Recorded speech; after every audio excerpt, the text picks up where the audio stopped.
నేటి భారతం శ్రోతలకు అభినందనలు తెలుపుతూ నా వీడియోలను మీరు చూస్తున్నారు కానీ సబ్స్క్రైబ్ చేయటం లేదు. దయచేసి మీరు నా వీడియోలను సబ్స్క్రైబ్ చేయండి.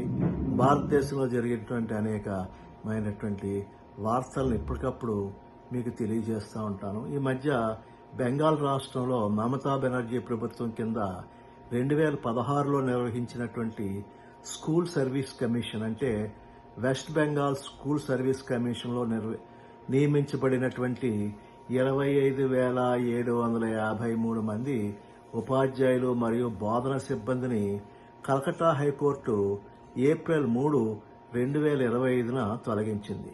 ఈ నిర్ణయాన్ని సుప్రీంకోర్టు కూడా తొలగించింది. ఈ తొలగింపుకు ప్రధాన కారణం ఈ రిక్రూట్మెంట్లో జరిగినటువంటి అనేకమైనటువంటి అవకతవకలు.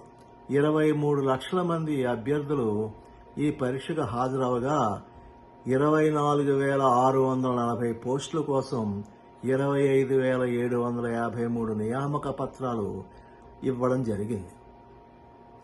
ఇదొక అవకతవక. మరియు సిబిఐ కూడా తన ఇన్వెస్టిగేషన్లో జిఎంఆర్ షీట్లో అవకతవకలు మరియు అక్రమ నియామకాలను గుర్తించింది. దీని ఫలితంగానే ఈ తొలగింపులు చేశారు.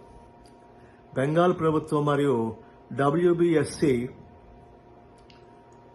మే 4వ తారీఖు 2025న సుప్రీంకోర్టులో రివ్యూ పిటిషన్ దాఖలు చేసేది.